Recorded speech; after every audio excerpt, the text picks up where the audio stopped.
All right. Hello, everyone, and welcome back to Transcendent Philosophy. This is Seth here, and we've got Abhishek. Abhishek, you want to introduce yourself real quick? Sure. Hello, YouTube. My name is Abhishek, and I got interested in philosophy in 2018 mostly, and that's when I got really into philosophy. And since then, I've been pretty interested in many of the topics in philosophy, metaethics, metaphysics, free will majorly. So I have a YouTube channel in which I am currently on a free will project, you can say, in which I'm discussing a lot of arguments against free will, and I've discussed the physics of free will, and now I'm on philosophy, and I'll discuss psychology and neuroscience later. So that's what Ooh, I'm up to right now. nice. Yeah, metaethics is a kind of uh, side interest that I've been keeping along with free will. So Mm, morality is a very interesting topic for me. Uh, mm. and it got a boost in 2018, like I said. Like certain events happened in my life, and that just got me interested in morality a Wow, little. that sounds like an interesting story to dig in maybe next time. Yeah, sure. So yeah, we kind of met each other on this like Facebook group about no free will. Right. And I think we largely agree about there's no free will, Yeah, that's true. but we started to realize we have some disagreements about morality, right? Yeah, right. And I so we are mean, kind of interested in having a dialogue to see what these disagreements are. exactly. Yeah. So yeah. So you would classify yourself as an error theorist? Okay, straight up that question.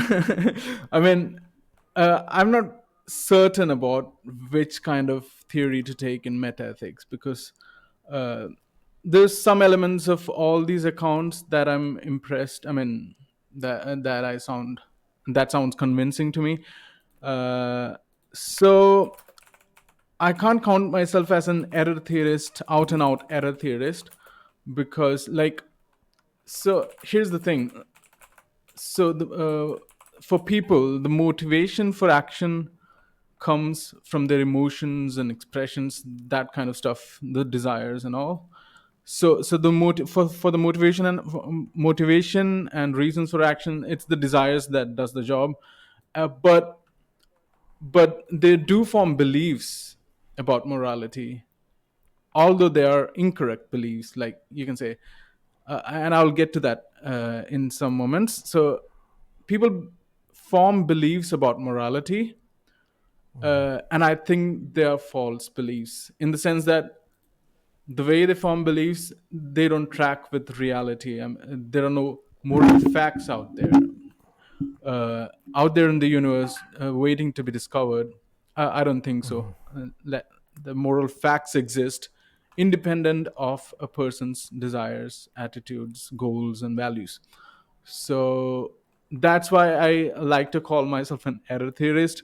But yeah, uh, to get a perfect account of metaethics, in my opinion, you'll have to do empirical work in psychology, sociology, neuroscience, and stuff to really understand what it means when people Okay. state some moral claims, right? So that's what I think. Uh, and all those accounts have some convincing factors with them, like individual subjectivism is there, non-cognitivist emotivism, moral error theory. uh, yeah, but I don't want to classify myself as particularly this kind of an Okay. anti-realist. I'm kind of a skeptic of moral realism, so that's what I like Okay. Okay. to That's call fair. myself. That's fair. Yeah.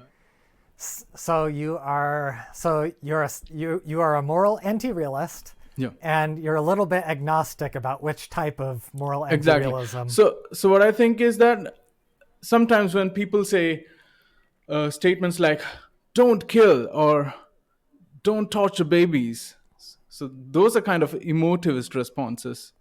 All Yes. right. And when people say that, murder is wrong. Those are kind of cognitivist responses. So people make both kinds of statements. So I don't really know. Like Um, maybe both of them are true, depending on the circumstance in which they are making those statements. I might be so wrong. Abhishek, Yeah. yeah. So you're bringing up a lot of really good points.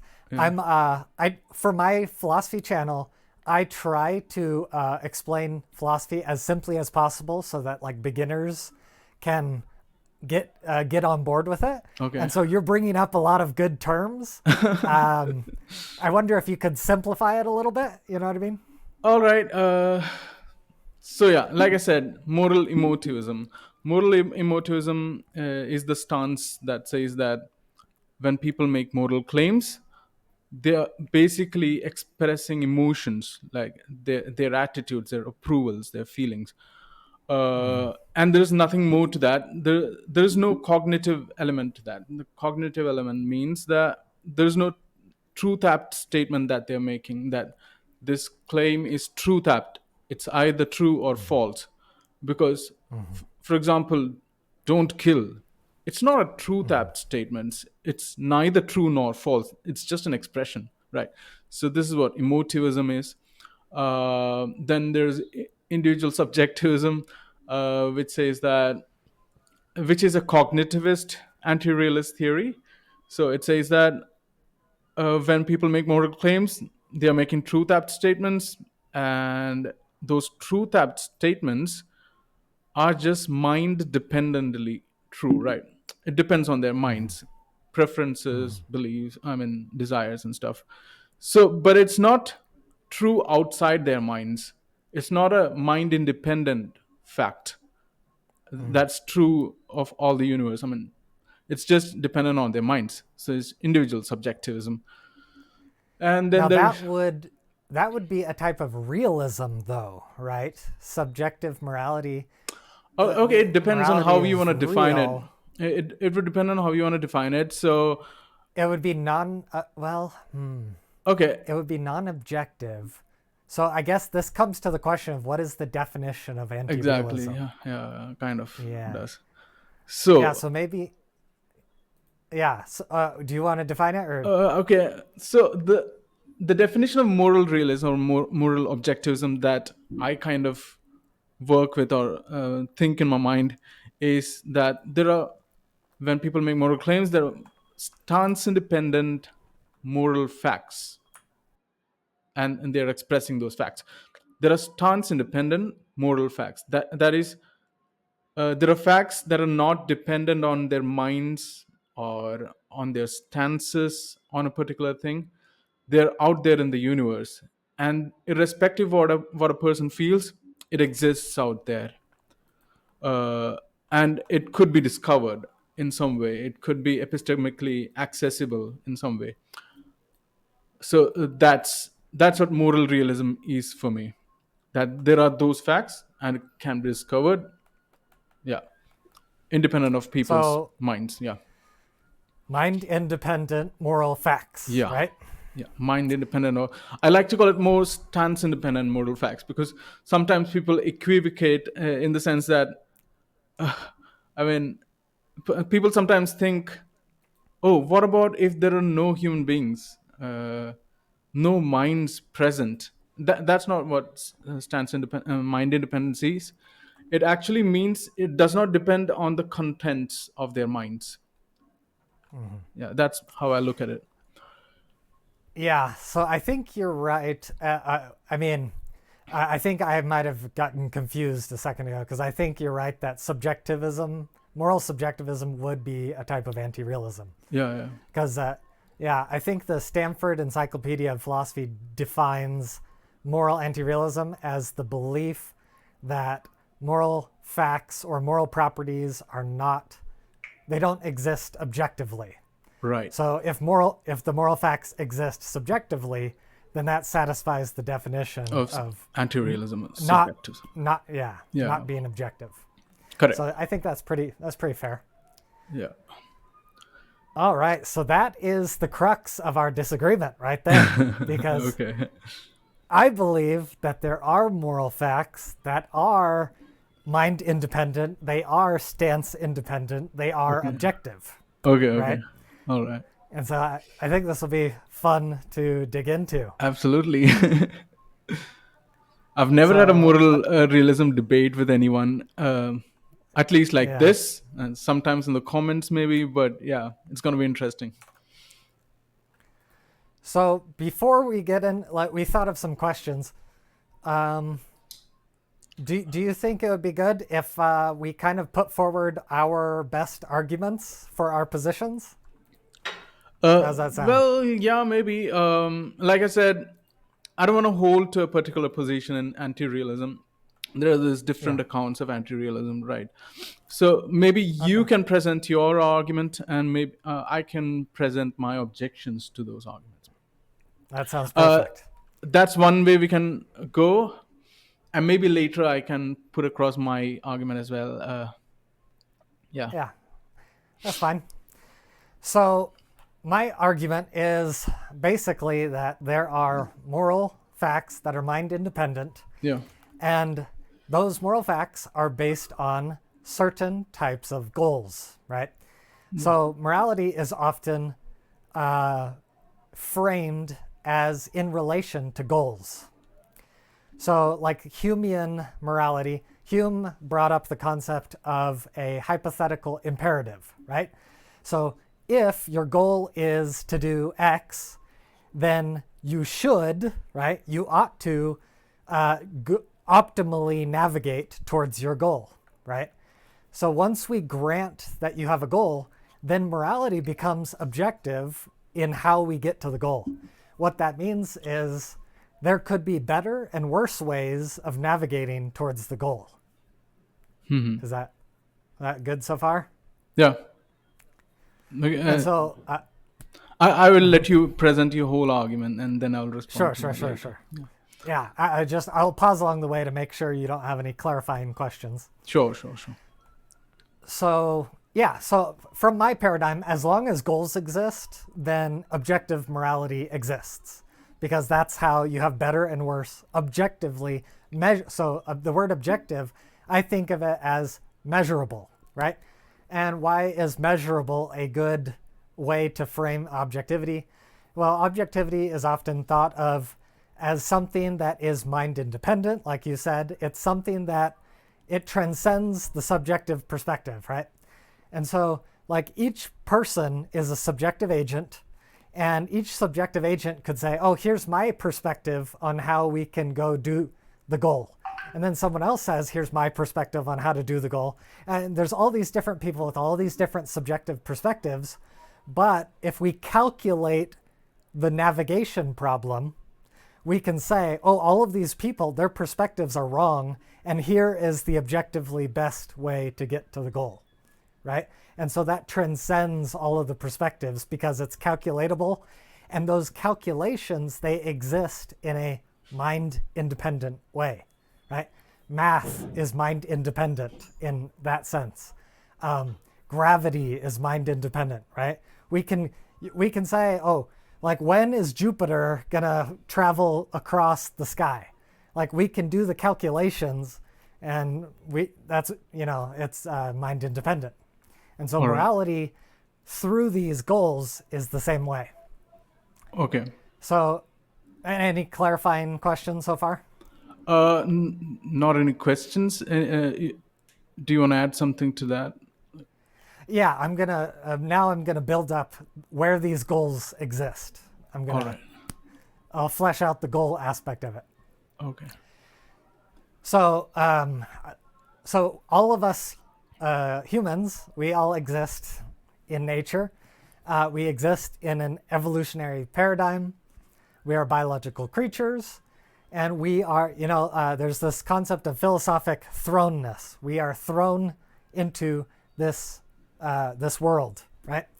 And if we look at our surroundings, we exist within a structured paradigm, right?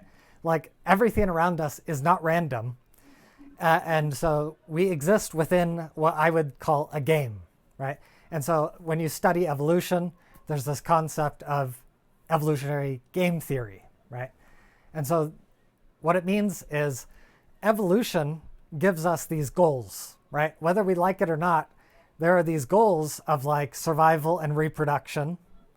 And those goals, they reduce to a more simple goal, which is existence and persistence across time. So we have like, there's this brute fact of existence, and that has this brute goal built into the structure of reality. That which can exist will exist. And once you exist, then you have a telos to have a goal of existence, because anything without the telos of existence ceases to exist. So by virtue of persisting in your existence, you nest yourself within a telos of existence, and a telos is basically a goal.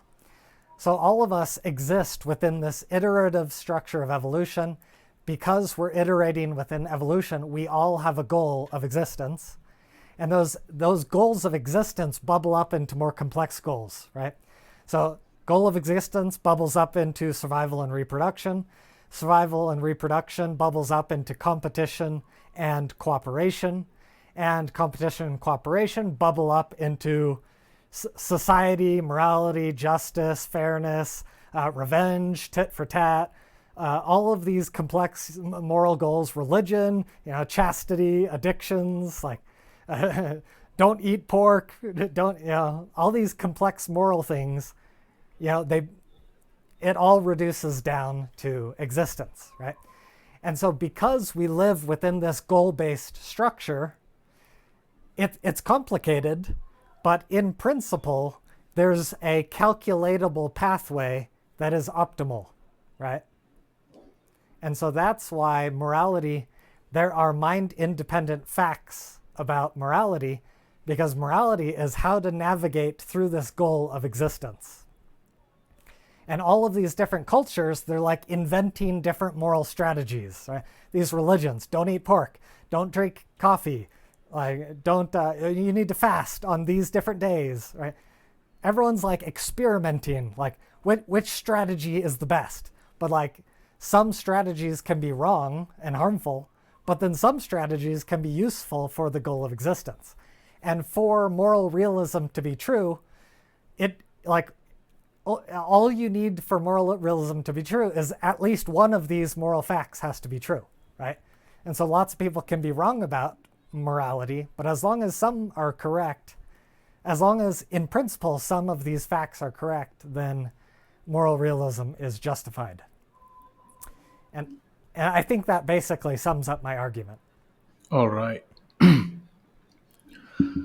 So, so this is how I do it. I just write down points that you're saying, and I respond to those. So yeah, you said that hypothetical imperative, right? So hypothetical imperative is of the form if X then Y, right? If X then Y. Yes. It's not a categorical imperative. So hypothetical imperative itself tries to prove my point, which is subjectivism. Like if this person desires X, then he should do Y. It's just subjectivism rather than objectivism. Like a categorical imperative would tell you to do this no matter what. You have to do this, right? Yeah. But your account that you just presented doesn't have the normative force. So it's called the categorical normative objection. So the account that you just presented is just an explanation. It's just a descriptive account about the universe, you can say. All right. It's a descriptive account. It doesn't tell us what to do. It doesn't have that normative force, that push, that oomph, you can say, like that authoritative power. It's not there. It just says, if you want this, you can do this. All right, so if I have this goal, if I have this desire, this is what I have to do to achieve that desire. It's just a descriptive explanation of the universe, you can say. It doesn't have the normative force that people usually mean when they talk about morality. Like morality should have this authoritative component to it, which says that do this no matter what. It isn't tethered to your own goals and desires. For example, like if you don't want to get wet, don't go outside if it's raining. Like, it's dependent on your goals, right? So the more, like in your account you just mentioned about Hume's hypothetical imperative. I'm not sure if it's Hume's or Kant's. I think it's Kant's hypothetical imperative. So hypothetical imperative itself is an account of subjectivism, because if your goal is this, then this is what you should do to maximize your goal. But it doesn't have that irrespective of your goal, this is what you have to do, that kind of a prescriptive element to it. That's one objection that I had to raise here. And Do you, do you want yeah, me to respond to that, or do you want to keep moving on to more objections? all right. I mean, uh, I just would like to respond to the ones I've written down, like Yeah, from go your go account, ahead. Go if you ahead. don't mind. Let me just take a note so I don't forget to respond to this then. Yeah. Okay. Okay. I'm sorry. Maybe you can respond. I'm sorry. Actually, we can do that the other way. Yeah, so you mentioned a lot of stuff, so while it's on my mind, it might be easier for me to respond Yeah, to. yeah, yeah. You can do that. I mean, it's okay. Okay. You'll do that way. Yeah, so I think that's a great point. So I guess part of it is when I mentioned the hypothetical imperative, I wasn't saying that my perspective. I was using it to help guide. Okay. I was using Good. it as a way to introduce where I was going, but so yes, I agree that hypothetical imperatives are based on subjectivity, but I think that my paradigm transcends the hypothetical imperative. Yeah. It becomes categorical. So because once you are inside the game, you have the axiomatic, like you have the imperatives.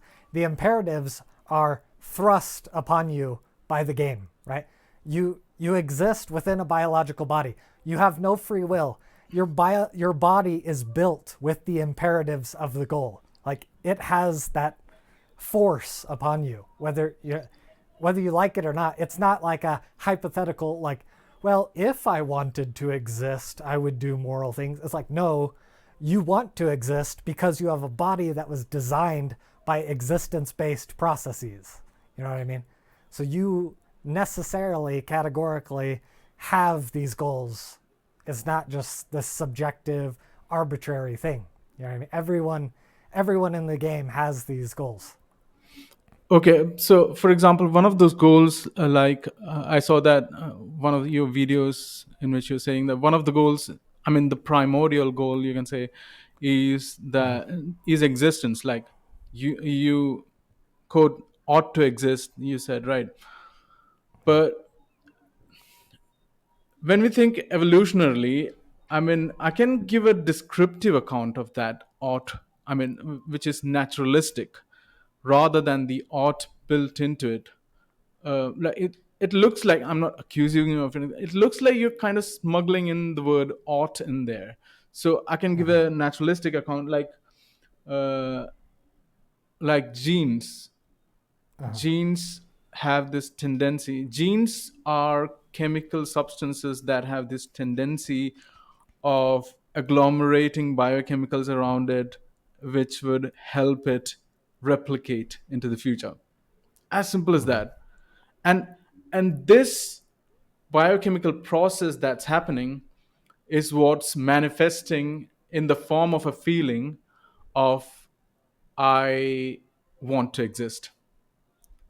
So I want to exist itself is a subjective, uh, I mean, is in the subjective realm. Objectively, what's happening is just what I said. I mean, the genes want to replicate, or the genes want to survive, you can say. And we are feeling like we ought to exist. But that's just a naturalistic explanation again. And it doesn't have that normative component to it, like I said. Right. So, what I'm basically trying to say is that that ought that you're trying to explain is an ought is actually not an ought. It just is an is. It's just an is. It's just a natural fact about the universe. It doesn't still doesn't tell me what to do. And not only that, I mean, when you dig deep, okay, I can maybe agree that everybody has this desire to survive. All right, but that's just giving me universalism, moral universalism. It's still not giving me mind independent facts, mind independent moral facts. It's just subjective universalism, such that everybody is agreeing on wanting to exist. That's just subjective. Ultimately, it's subjective because it's 8 billion people's subjectivity combined, which is universalism. It's not objective in the sense that you have to exist irrespective of what your mind tells you. That's not what your evolutionary game theory is suggesting. It's not a mind independent objective fact of that you have to exist. It's just a natural fact, and we are just abiding by those facts. There's no, just like I said, there's no normative component to it. There's no categorical imperative that asks us that you have to live no matter what. But not only that, I mean, like I said, like I just agreed, I just granted that most of the people have this desire to exist. There are many people who don't desire to exist as well, uh, or maybe their values are something else more than their desire of existence. Maybe they value well-being and all the pleasures that the world has to offer, and that's why they want to live rather than this ought to exist, right? So yeah, that's my objection. It still is a naturalistic account, and it's not a moral account. Like when people say they want to be moral, I mean, what they when you present them a natural account of the world, they would say, oh, well, okay, so what? Now what? That's not what I mean by moral. I want a moral imperative that tells me to do what I have to do irrespective of how the world is. uh, yeah, so that's what I wanted to say. You can respond to that. Okay. So I feel so. Okay. First of all, my moral paradigm, I think it would be considered reductive moral naturalism. And what Yeah. that means is I am taking morality and I am reducing it to natural facts. So when you say you're just describing nature, I have a tendency to agree. Like, yeah, I am describing nature, but morality is natural. And so I don't grant morality a supernatural status. I don't feel like morality needs to have a God. Right? We don't need this God that approves, like, the God is, you need to do this. Like, I don't think that's a requirement of morality, right? So when you say morality needs to have this normative oomph, I'm translating what you're saying into morality needs to have a divine dictate behind it. And I don't believe in God. I think we're both atheists. Yeah, we agree on that as well. Yeah, yeah. So I don't feel like there's a reason to say that's a requirement for morality. Like, I think we look out into the world and people are engaging in moral debate. They're engaging in all of these moral discussions. You know, they're investing in courts of justice. Like, this is a big project that humanity is undertaking. So, and there's like there's a natural reason for all of this behavior. And we don't need a God to understand it. We can understand what humans are doing based on natural facts. Yeah, but the objection still holds about the normativity. You can kind of give a reformist definition of morality, that morality is actually natural. It's just cooperation between human beings, uh, but it just doesn't account for what people actually mean when they say morality. Uh, it's just description of how facts, like game theory itself, it's basically a post hoc description of how things are going on in the universe. For example, so the various different strategies that are involved in game theory. uh, okay, this is how it happened, or this is how it happens. That's just the explanation of how it's happening. It's not providing a normative component. That's that's my objection to it. So anyway, I mean, uh, I would like to move on from that. I mean, you also I, said, I yeah, please, I you have can respond. Yeah. I have a related question for you, All but I right. don't want to derail you. But it might be a good time for this question. Yeah, yeah, sure, sure. Basically, the question is: do you believe that oughts exist? Like it would depend. Like I don't believe, like I said, I don't believe that stance independent oughts exist. It's all Do any subjective. do a- do any Ought, oughts exist? I don't think oughts exist. I won't call them oughts. You should do it no matter what. Don't want to call it that. I want to do it because I want this. That's what I believe in. I don't believe in oughts as such. Like you should do it no matter what. Yeah, I don't want to call it. It may be a semantic disagreement. So Yeah, you might believe in hypothetical imperative oughts, but you are skeptical of categorical imperative oughts, something like that. yeah. Maybe you can say that if you want to define oughts that way. Yeah, Okay, we might get back to that, but you can go to your next point. sure, sure. Um, is it dark in here? I mean, it's uh, pretty dark. You can see me, right? I mean, I see you fine. I see, all right, cool, it's cool. a little dark, but it's fine. Okay, okay. Uh, all right. So I just want to get, and then you said evolution gives us goals. So evolution gives us goals is just another thing that's saying naturally you have these subjective desires. It's just again adding into my subjective account of moral, of metaethics, right? And yeah, uh, also I mean, I mentioned that earlier as well about purpose. You mentioned the word telos, right? um, I guess that means purpose, like some kind of, Yeah, like an yeah, ultimate aim or goal, yeah, ultimate aim or goal, goal of existence, directionality. no directionality. But that's just Yeah. subjective. Like evolution produces all these different kinds of individuals with different kinds of desires, different kinds of goals. So basically, my what I want to highlight on is the fact that even though most of the people would have this desire of existence, their values would be different. At the end of the day, their values, what they value, would be different. For example, some people value rights, while some people value pleasure or suffering. So that disagreement is always there. And I don't know what it means to say that this is wrong, this is right, because I don't believe in mind independent facts, mind independent moral facts. Right. So there's always going to be disagreement between people on how to achieve their goals. Like you said, maybe you agree with Sam Harris on the well-being part, right? Yeah. But when you dig deep down, and you might say that there are better ways to achieve well-being than other ways, or something like that. Yeah. But I really don't know. It's pretty vague to me. Well-being, the word is a bit vague to me. You will have to explain. It's not a criticism of moral realism, to be honest.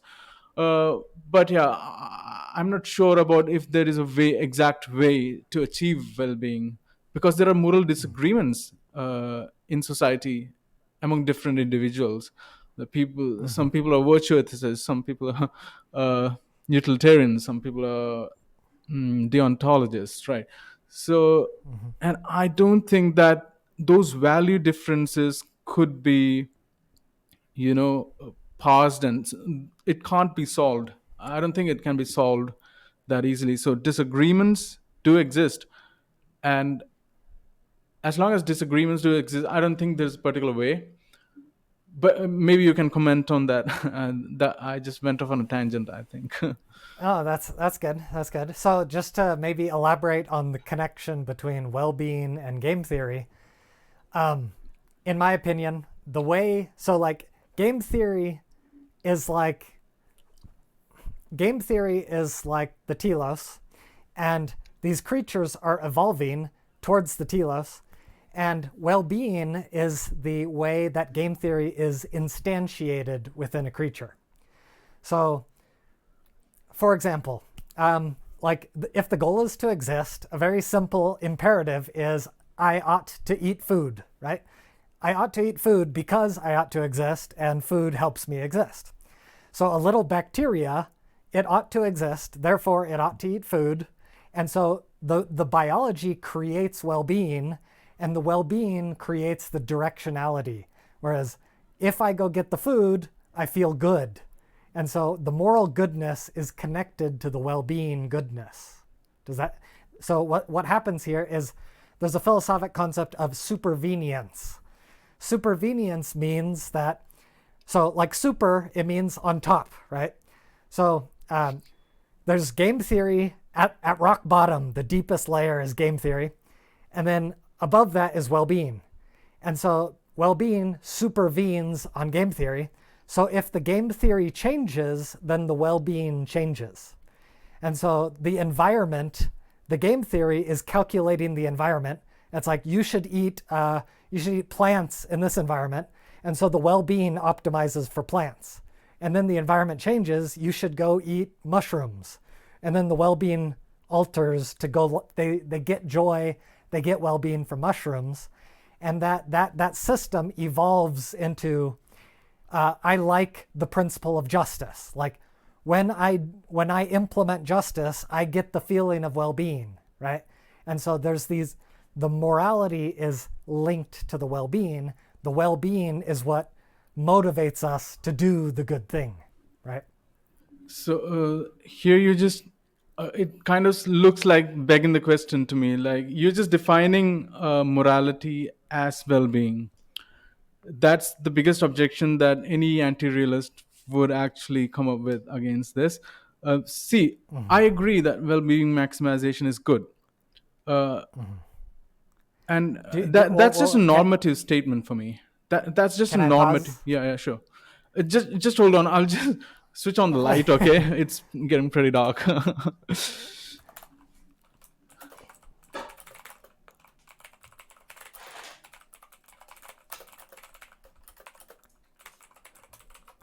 So you just I said think something that ties into the previous thing, but I don't want to interrupt you if you're in a flow. okay. But so do you mind? Are you? I mean, where were we? I'm pretty sorry. I'm really sorry. Yeah. What we were So talking about. you just said that you agree that well-being maximization is good. Yeah. And my follow-up question is, I mean, sorry. I think I misspoke there. I shouldn't have. oh, okay. I mean, yeah. I mean, subjectively, I agree that my normative ethical standard is somewhere down the lines of well-being maximization is good, but in fact, that's not accurate. I'm a threshold deontologist, so Okay. I don't know if you wanna say that it's all about well-being, but if you wanna say it's about well-being, yeah. So then, yeah, maybe I can just grant that for the sake of this debate. So, yeah, well-being maximization, I like it. Let's just do it. But it's just my subjective desire. It's not a mind-independent fact out there. But there will be people who don't value well-being as much or don't value it at all. So the existence of such people, like, for example, I will give you an example. Maybe no, wait, just a classic utilitarian example, maybe, like you're in a deserted island, you are a doctor, and you have all the kits necessary for surgery or something, and you are with two other people. I mean, three other people. One of them is your loved one, and the other are just from a completely different race. And I mean, if you operate and take organs from this loved one of yours, you can save those two people. All right. This is kind of a thought experiment. So, what would you do? Maybe well-being maximization would be to save those people. All right. And well-being maximization would be to save those people, but that's not what's moral for some of the people. Maybe I won't do that. Right. My deontic impulses just come about. So, yeah. Um, uh, you're building like a trolley problem, right? Yeah, kind of. Did I, what, I guess I kind of missed the exact Thought experiment. actions at play. All right, I'll just repeat it again. If you, I don't know if it's relevant to this, so I'll just repeat. So you're in a deserted island with your loved one and two other people who are of Yeah. I mean, different races. Yeah. All right, say one of them is from China, one of them is from Africa, and they are unwell. Some of their organs are not working. So one thing you can do is like you can euthanize your loved one and then take those organs and then fix them in these two Okay, people. gotcha. Yeah. Sure. So maybe well-being So it's maximization would be to save those people, but right, that's right, right, right. not the moral values that many people would have, I think. Right. So, okay, so we're kind of going down in the implementation aspect of Yeah, a I well-being just ethic. I was just So bringing that. I it's a mean, little bit tangential, but we yeah, can it go is. there if you think it. Do you think it's valuable to go this direction? Not very deep. Maybe we can get back to metaethics, but yeah, I just got Okay. that question. Yeah, yeah, yeah. I just prepared So it myself. yeah, that's fine. I think that this is one of like the number one like misconceptions of Sam's well-being argument. Yeah. Like people think that Sam Harris's paradigm does not know how to deal with this, and to be fair to them, he doesn't go into depth on these types of issues, Yeah. but he does address it very superficially. But basically, the perspective is well-being encompasses both utilitarianism, deontology, and virtue ethics. It synergizes them, and the reason is But I think he well. calls himself a consequentialist. Anyway, just say. I agree. Yes, and I think consequentialism also synthesizes deontology and utilitarianism and virtue ethics. So In the rule utilitarian sense, maybe. Yeah.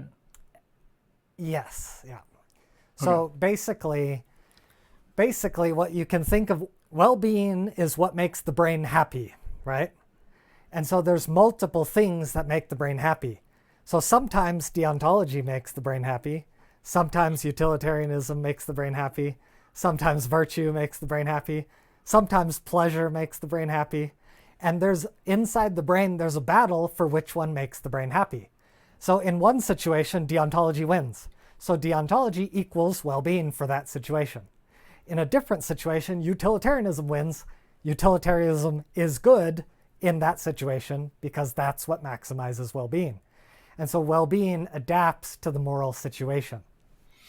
But then it comes to moral dilemmas, then you're in a pickle. Then I mean, you won't be able to solve the moral dilemmas. There will always be clashes between which one to implement here. So that's why I call it vague. Uh, I mean, Well, Sam also doesn't go deep into that, how to achieve that, how to merge all these theories together and get to the best one. Yeah, that's absolutely true. He doesn't yeah. go deep into it.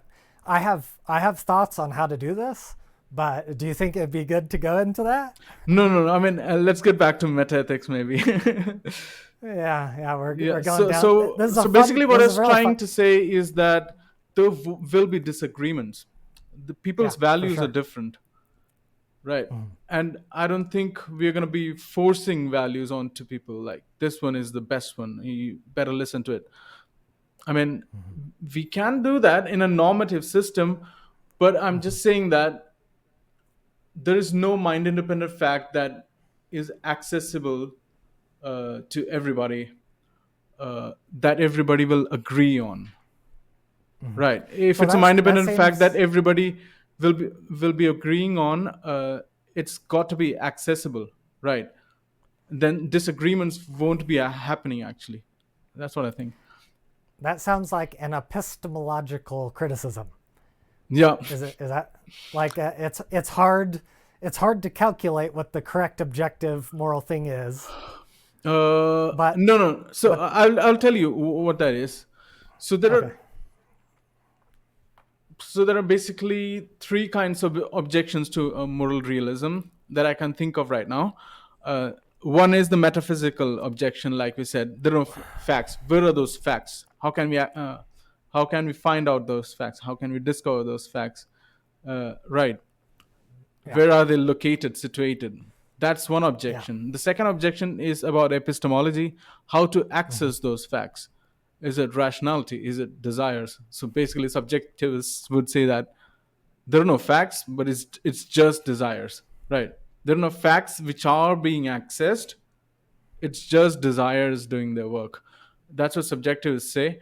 But so there's some non-naturalists, like you might be knowing, I don't know, who say that it's just rational intuition, like you can derive 1 plus 1 equal 2. If P, then Q. P, therefore Q.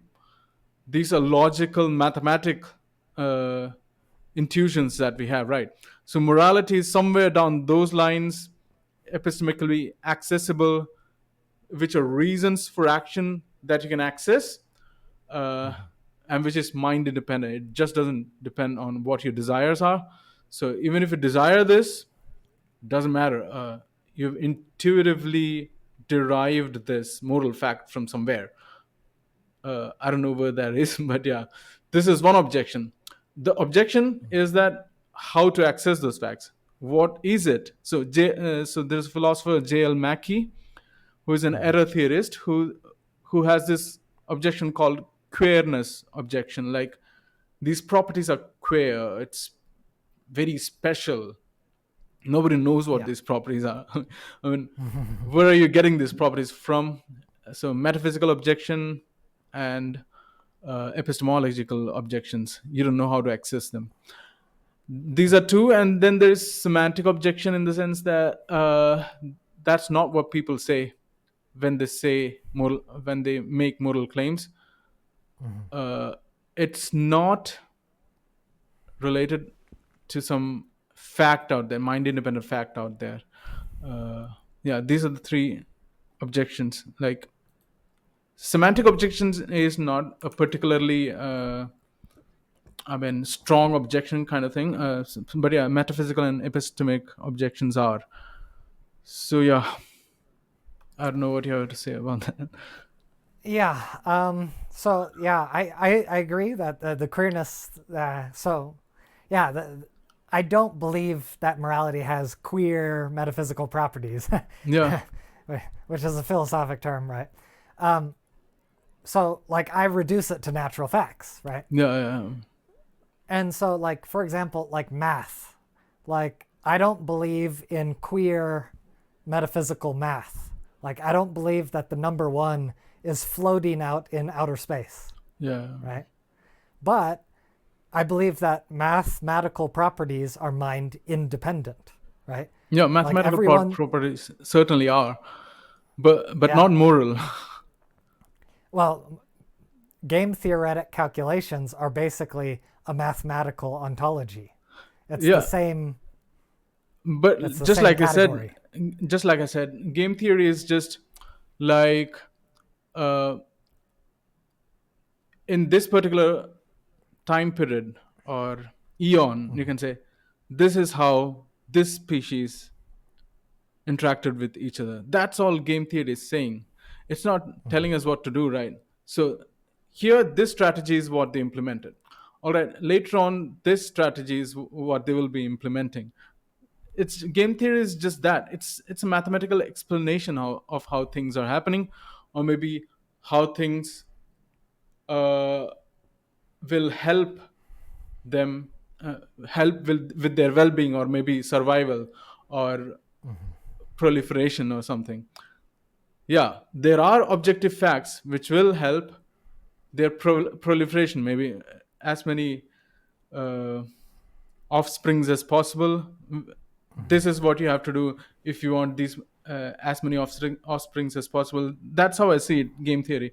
It's not a moral, it may be an explanation of how things evolved, how living beings evolved, but and maybe it can be an explanation of how interactions happen between individuals of the species, but it's not talking much about morality, like this is how you should do it. It's not talking much about that. So one question I have is, do you believe that goals exist? Yeah, subjectively. Goals exist subjectively. Yeah. Does the optimal way to accomplish a goal exist?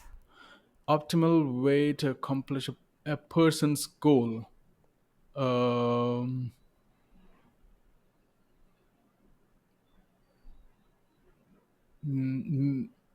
Okay, so I will have to go into two, like first order and second order desires maybe. Like a person has a first order desire to do this, but the second order desire would be to do something else, and there is a lot of inconsistencies going on there. Like inconsistencies and clashes, conflicts between this desire and that desire. It depends on which desire to maximize, right? And Yeah. maybe there's no particular answer to that. Maybe right now this is what he desires, and after some time the other one is what he desires. So I don't know what to say. Are there You may probably say that in such a way that suppose there's an ideal observer, like a god. Just hypothetically, just suppose there's a god, and the god would desire you to have a desire to do this. All right, Sure. you get what I'm saying? So in such a way, so this guy has a desire to do maybe smoking. The guy has a desire to smoke, but God wants him not to smoke. Yeah. So if God were in his place, God would instill the desire of not wanting to smoke. Like God would desire that this guy not desire smoking. In that way, maybe you can call it interests, like in the best interest of the guy. This Yeah. is in the best interest of the guy. Yeah. Yeah, maybe those kind of facts may exist if you're consistent with that particular interest or desire, God's desire for you, maybe, which are consistent and don't change as much because it's God. It will be stable, right? So maybe, yeah, in that kind of way, maybe you can find those well-being facts. But yeah, it's not as easy. Psychology, it just keeps on changing. People's desires keep on changing. First order desires, they clash with each other, with second order desires, what are third order desires. So I don't know, it keeps on So changing. Yeah. am I correct in saying that you believe that there are better and worse ways to accomplish subjective goals, and sometimes an individual will have the incorrect perspective and the God would have a more correct perspective? uh Perhaps yes, but I don't know what it means to have a correct perspective, the reason is that, consider God, for example. Yeah. God is omniscient, omnipotent, omnibenevolent. All right. So the way God would see a particular moral situation, maybe he would be emotionless. He would be a stoic. His responses to a particular moral situation would be a stoic response. He won't be acting with emotions. He would be perfectly rational. Uh, and yeah, I don't know if he would take risky decisions or not, the opposite, no, not risky at all. But yeah, the desires of God and this particular agent are going to be completely different. Even if you say even if you say that, suppose God wants things in the best interest of this guy. Even if that's the case, God would want this guy to desire things according to what he thinks is best, not what the guy thinks is best. All right, so there's a lot of clashes going on there. So would you say that, for example, God's perspective is the best? Uh, I don't think so. So God's that's where perspective is the best. I mean, So, that's where subjectivity comes in. For example, maybe suppose a moral situation comes in which you have to, the same deserted island situation.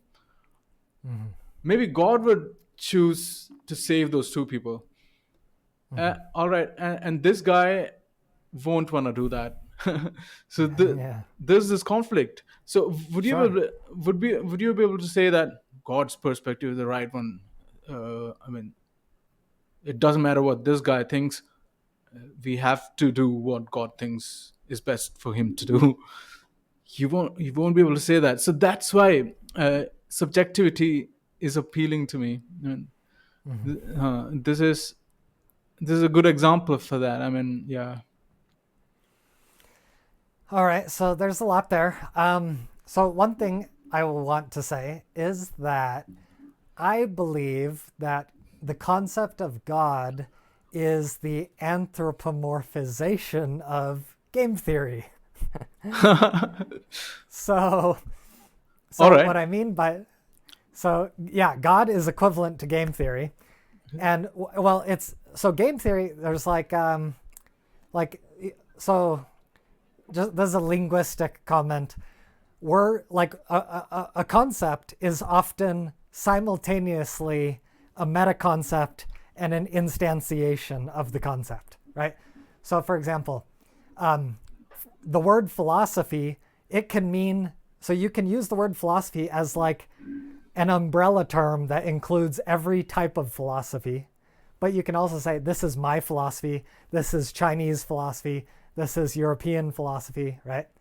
And so the same thing with game theory. Like there's the entire category of game theory, and then there's like specific instantiations of game theory, right? So each god is an instantiation of a certain type of game theory. Does that make sense so far? Certain type of game theory, but by that, do you mean strategy, game theoretical strategy? Yeah, exactly. So basically, the Christian religion, or the Judeo-Christian, the Mosaic, like Moses, right? Moses Yeah. give you the 10 Commandments. So the 10 Commandment strategy is you ought not lie, you ought not kill, you ought to keep the Sabbath day holy, you ought to have no other gods, you ought to not covet. Like it's a list of strategies. Yeah. And the God is saying, guess what? You should do all these strategies. And so the culture is instantiating these strategies on the people, right? Yeah. The culture is instantiating these strategies on the people. By culture, you mean the Judeo-Christian culture? Yeah, yeah, exactly. All right. But yeah, I mean, the Judeo-Christian God is kind of controversial, to say the least, isn't it? For Um, sure, for yeah, sure. yeah, I mean, And game theory is controversial. Evolution is controversial. Morality is controversial. I These mean, are all controversial at least topics, at right? least game theory, evolution are do exist. It happens. Game theory and evolution happens. Game theory Yeah, is just an explanation of how evolution happens, you can say. yeah, yeah. And morality is just subjectively brought about phenomena. Yeah, but God, it's something that we don't agree on. But yeah, but So I don't understand what you say by saying that God is the instantiation of game theory, something like that. Uh, yeah, what do you mean by that? okay. Um, So evolution, let's just follow the pathway of evolution, right? Evolution evolves individual creatures, and these individual creatures have individual morality, which is I ought to do this and I ought not to do that, right? And then creatures evolve into social creatures, right? Humans are social creatures. Social creatures are more complex. And so now, like the social creature, it's got a more complex morality, right? It's got the individual morality, but then it's got the social morality on top of it, right? I ought to do these things for myself, but I ought to do these other things for society. And so now you've got genes and culture that are working together for the game theory, right? And so there's this bifurcation. And so culture evolves, and religion is an extension of cultural evolution. And so the culture is the social game theory. The religion is the social game theory that's attached to the individual game theory. All right. And so evolution is mutating, it's creating different cultures, and it's testing which cultures can accomplish the goal of existence, right?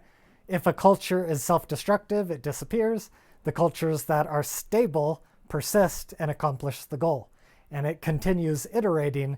It's trying to maximize the goal for both layers of evolution. All right. But when you try to equate or relate game theory with morality, you're kind of falling to the naturalistic fallacy category. Like whatever happens in the nature is good, that kind of a category. Then you can bring about all kinds of reductives like diseases are good, parasites are good, rape is good. Like it brings you to very horrible reductives. Do you understand It what I'm saying? can, Yeah. 100%. From the perspective of the lion, ripping the throat out of a gazelle is good. Yeah. Like that's well, And the like reason. tribalism also, tribalism has been a big part of evolution in almost all animals, you can Yeah, say. yeah, I'm saying animals, every species yeah, actually, maybe, I think. So in group versus out group bias is a part of evolution. So yeah. you're going to be saying that's moral, but I don't agree with that, and people won't agree with that. That's not what morality is. This is just a description of how things happen. I'll just keep on saying that again and again. Yeah, yeah, that's fine. Like uh, game theory is just, it falls prey to naturalistic fallacy. Like you will have to somehow agree that it was good. Like we may be a So, product of rape that happened thousands of years ago, maybe, and we will have to kind of justify that in the sense that since we exist, that's good.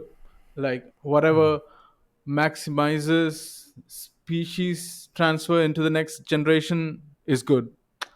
yeah. So, do you think Tribalism, that racism, yeah. I'm do, sorry. do you do you personally think that tribal genocide is bad, morally bad? Yeah, personally think that tribal genocide is bad. Yeah, I personally think that. Where do you think that opinion came from within you? What is the genealogy of that opinion inside of you? uh, I Did just don't God want. give you that opinion? No, God didn't. Yeah, certainly it came from nature. It came from Okay. nature. So So did your other so people's desire to rape also came from nature. your moral opinion came from nature, right? Yeah. So that's my argument. Morality Okay. comes from nature, Okay. right? Yeah, I can agree with that. I can agree with that. Right. But Yeah. but that's just not what philosophers say when they talk about morality, or even people when they talk about morality. This is just an so the a word that comes out is trivial. It's just a trivial inert account of morality. Like, okay, so what? That's the response I want to give to that. Like, oh, this is how things happen naturally. All right, I knew that already. This is what will maximize well-being. All right, I knew that already. Now what? So what? That's the kind of a response, because it's a trivial account. Naturalistic moral realism is a trivial account. It's inert, and it doesn't Yeah. have the moral characteristics that moral realistic account should be having. So there's two angles here. There's the moral oomph or the normative oomph that you're looking for, and there's the triviality. There's So, triviality, as well as, like I said, I still don't know how we can get an ought from an is. okay, let me just write Yeah. this down. Triviality. Uh, the what was the other one? I lost. Categorical normativity objection, like I would like to call it. Can, how did I just phrase it just now? I lost my train of thought. Which one? Those are the three issues. There's the first Okay. one. This is the first one, Damn. categorical normativity objection. Oh, yeah. Normativity objection. Then there's the is-out gap. Okay. Let me target triviality first. Yeah. Triviality. So I disagree that it's trivial, and the reason is this paradigm of game theory presents a framework in which morality is not arbitrary, right? So if morality is arbitrary, then it would be trivial. And in my opinion, the anti-realist perspective of morality is it's arbitrary. There's no patterns. It's just random. It's every culture, every individual does their own thing. There's no measurable pattern. There's no measurable direction. There's no measurable telos. And it's just whatever. But this game theoretic naturalistic paradigm shows you there is a directionality to these feelings, right? There is a subjective component to morality. We have these moral feelings, but those moral feelings, they're not arbitrary. They come from somewhere. They come from millions of years of these game theoretic optimizations. And there's a telos and there's measurability. And that's all. There's a mind independent half that makes it very non-arbitrary. You know what I mean? Well, I don't agree with that. Like I said, I don't know how you've given an account for a mind independent moral theory. You've just described how evolution happens. You haven't given an account for morality. Like I mean, maybe we are just thinking about this too much. Like we're just stuck on this a bit too much, maybe. Well, would you agree that evolutionary, the description of evolutionary morality is not random? It has a telos. I don't agree with that as well. Like I just No. said, right? I don't agree with the telos. Like there's no purpose, there's no teleology to evolution. Evolution doesn't What have a about goal. I don't think what about evolution has a goal as such. okay? What about Yeah. teleonomy? People Okay. often get hung up. So teleonomy is the emergent version of teleology. So sometimes people think like there's a top-down perspective and a bottom-up perspective, right? So like if God tells you you must do something, maybe that's a top-down goal. But then there's from the bottom up is an emergent goal, right? And so evolution has the emergent goal of existence, which is teleonomy, right? So would you agree that there's a teleonomy, which is the appearance of a goal? Yeah. Appearance of a I mean, appearance of a goal. Yeah. Subjective goals, stance independent goals. I mean, sorry, stance dependent goals. I mean, like over millions of years of evolution, Yeah. like if you have the bird's eye view of evolution, is there like a flow to it? Or is it just random? Well, yeah, mutation and natural selection. Right. Yeah. You can say that's kind of, yeah. There's uniformity there. Yeah. So Okay, I agree with that. Right, because theists, like anti-evolutionist theists, often make this mistake. They think evolution is random, but in my opinion, that's an incorrect perspective. The mutations are random, but the selection is not random. The selection guides the mutations towards the emergent goal, right? Maybe, but I just don't understand what you mean by goal. Because you're trying to bake in the word goal. The reason is, Yeah. I mean, I can give I you can know that 99.99% of all species have gone extinct, right? So yeah. it doesn't seem to me like Those ones a were goal. immoral. Those species were sinners, man. Well, So let me give you an example. In a hot desert, water is scarce, right? So if a creature is living within a desert, it's going to have a teleonomy of evolving mutations that help it, avoid the heat, that help it be more efficient with water, that help it find water.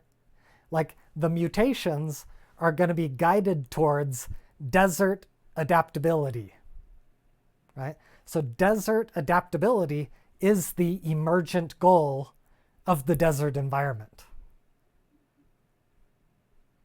all right. I just don't want to use the word goal there. I want to describe it in natural terms. Yeah. Yeah, that's it. That's the disagreement. I want to Mm. describe it in natural terms. Like, I would say, like the mutations that allowed an organism to survive in that desert stayed on, and the others just died off. That's it. Yeah. Now the goal, searching for goal, is just that's the anthropomorphic kind of element to it. It's just us human beings who's trying to find out a goal there. I don't see that as a goal. I just find that as a descriptive fact. Yeah. Yeah. But when we're discussing mutations, we can agree that it's the mutations that are adaptive are not random and they're not arbitrary, right? There's a selective process for mutations in this environment, right? Yeah, the selective process does happen. That's how the environment is. That's how Earth is, you can say. Right. Right. So what happens is evolution is creating creatures with goals. I believe you already granted that goals exist subjectively, right? Yeah, yeah, Where do those subjective goals come from? They come from evolution, yeah. So yeah, right? that's how you want to define objective morality, I think. Yeah, I know that. That's how you want to define objective morality. You just basically think that although morality comes from, we kind of agree, I think, in the sense that morality is subjective in the sense that it's coming from preferences of human beings, but those preferences themselves are coming from brains which are objective. That's why I call it uninteresting. I mean, trivial. Okay, I know that.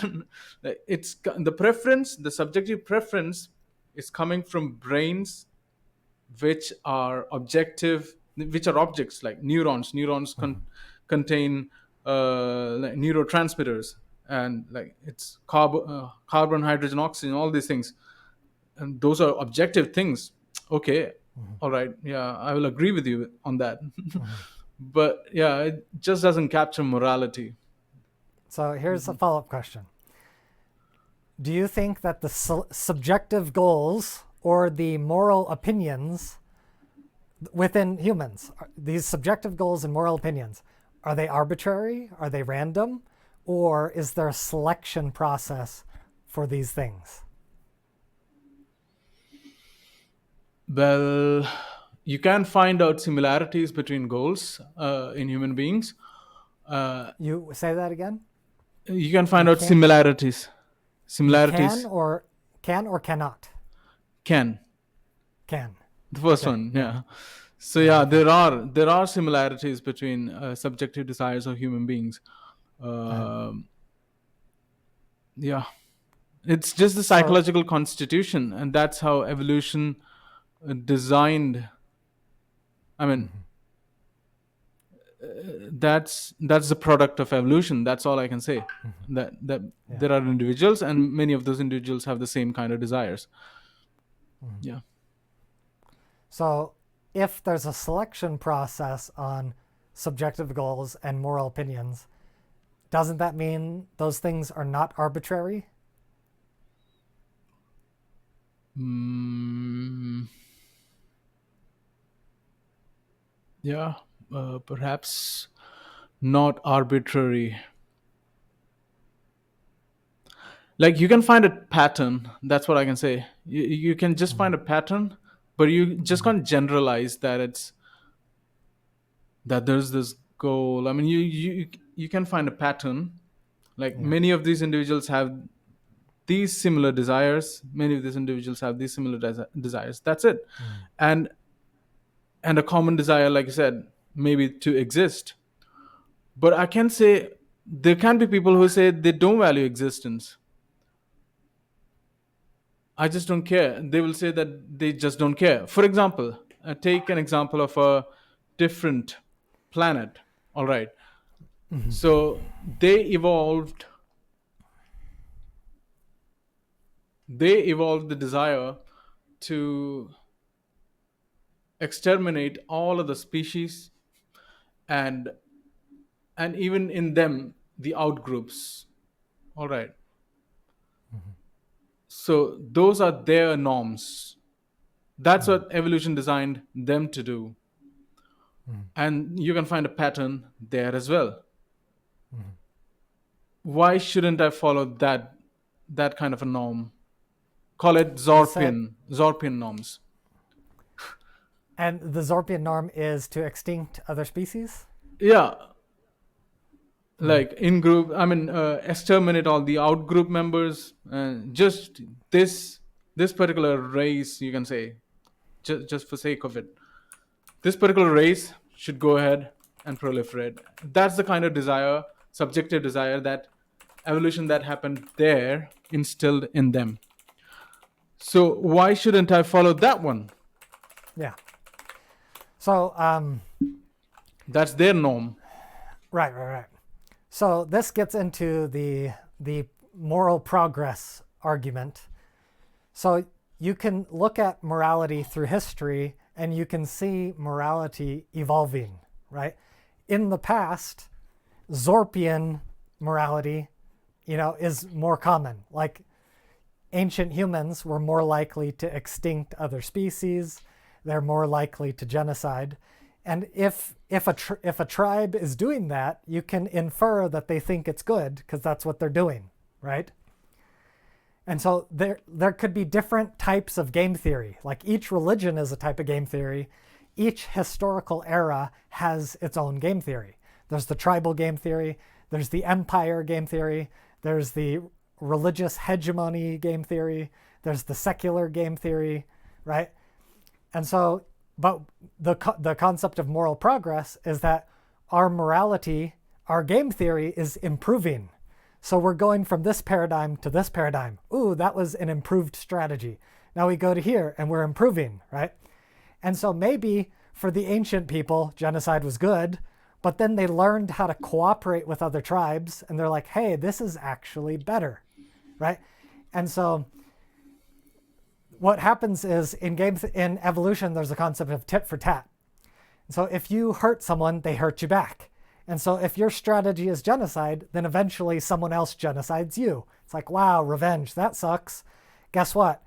Extinction, that fails the goal of life, right? The goal of life is existence.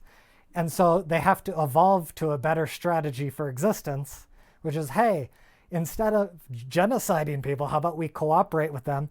So then the Roman strategy evolves. We're not going to genocide these people. We're going to tax them, right?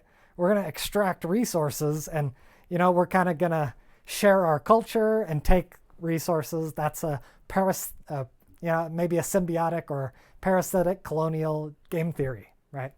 But then we keep evolving.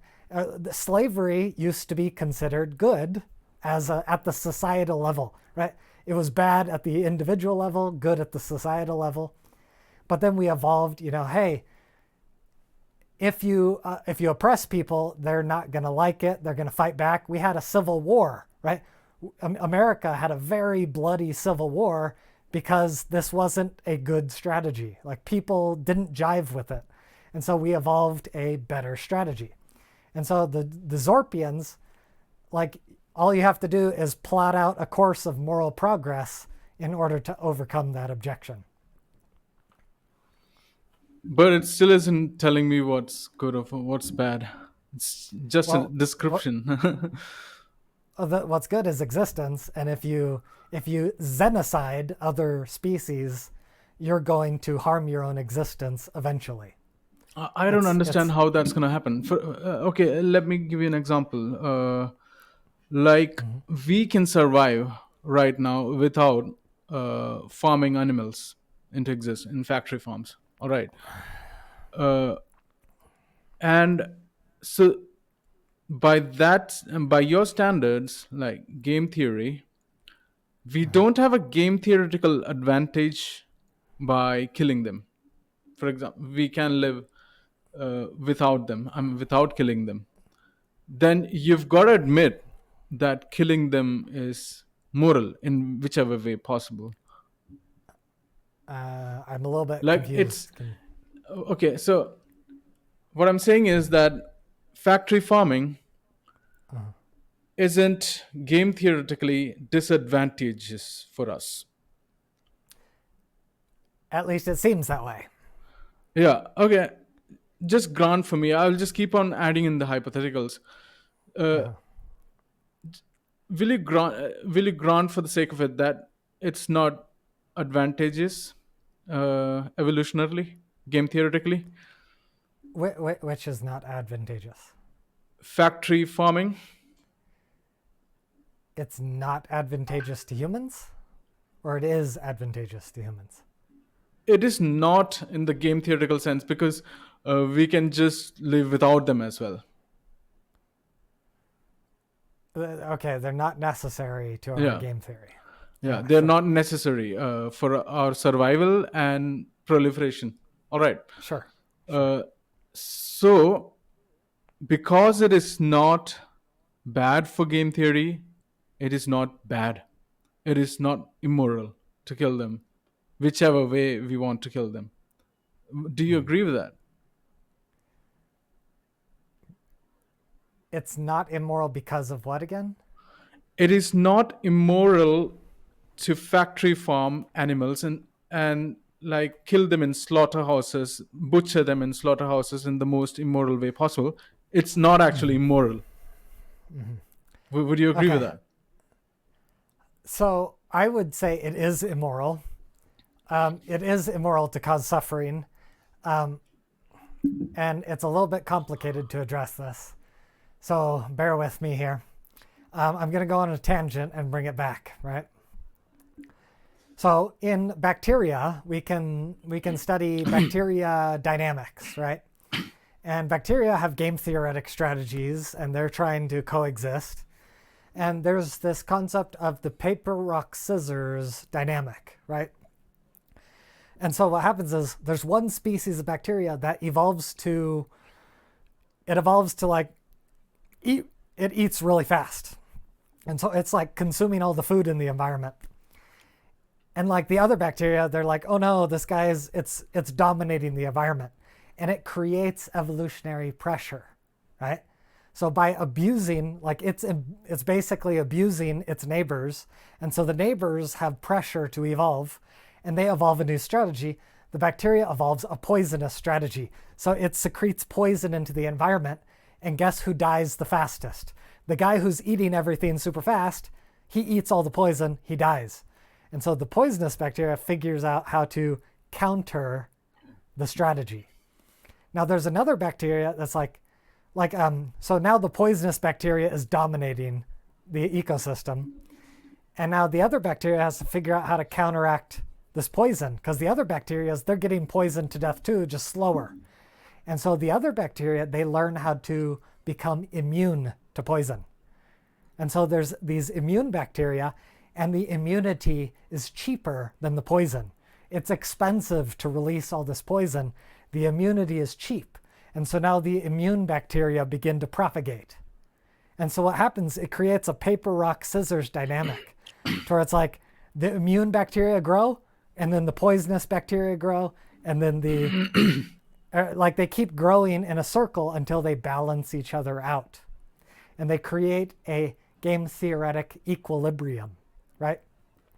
And so the concept is when you abuse other creatures, you are putting evolutionary pressure on them to create revenge, right? You're making them want to develop a revenge strategy.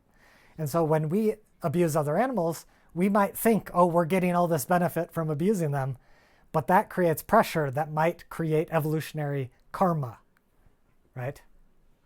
Okay, but I don't know how you're going to relate it with my example.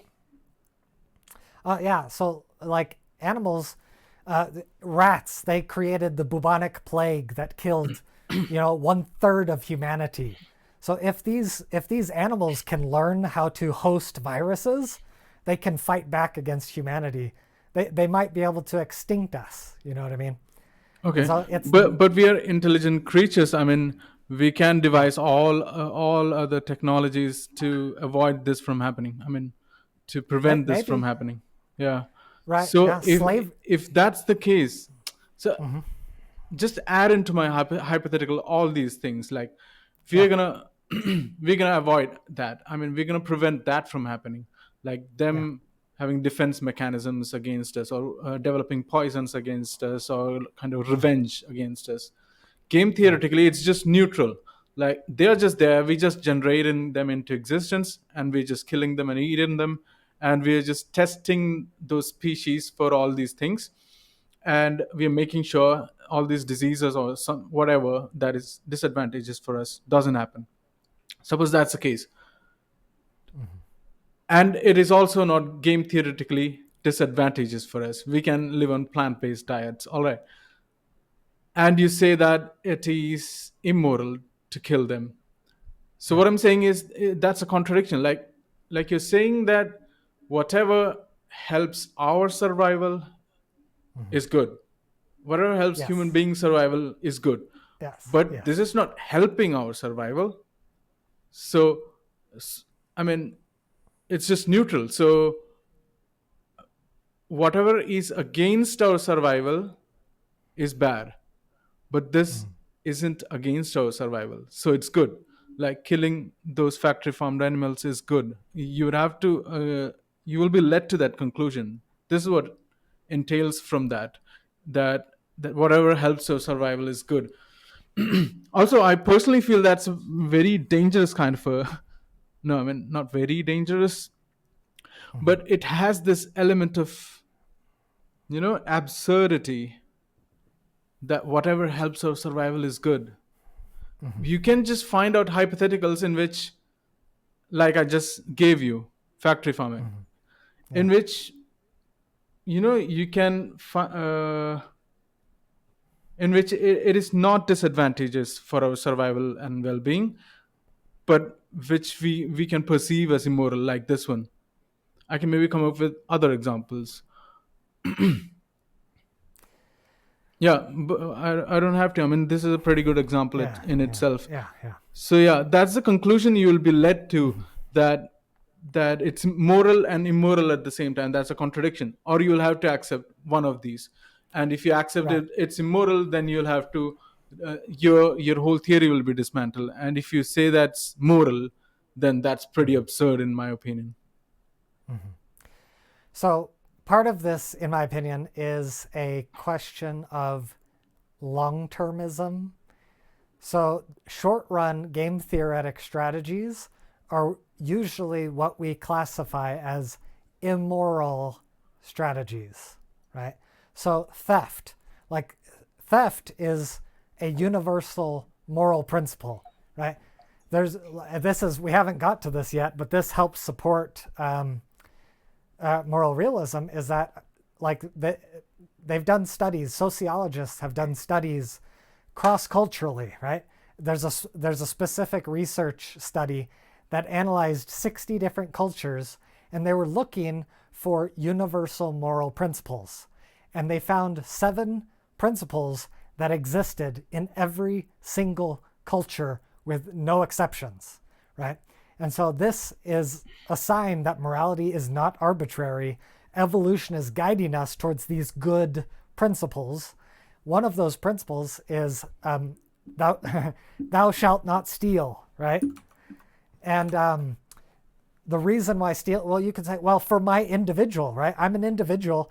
Stealing is good. Like I get a benefit, right? I should steal. But that's a short-term perspective, right? It's I agree with game theory. I agree that, there's this trade-off going on all the time. I'm saying abusing animals is the same thing as theft. As moralistically, it's the same analysis. But yeah, it's just not disadvantageous for our survival and proliferation. So that's kind of one thing that you'll have to think about. Maybe you'll have to include some kind of a, I don't know. Did you get what I'm saying?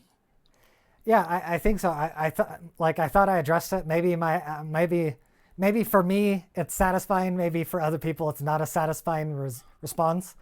But basically, my point is sometimes things that are immoral can be successful strategies in the evolutionary short run.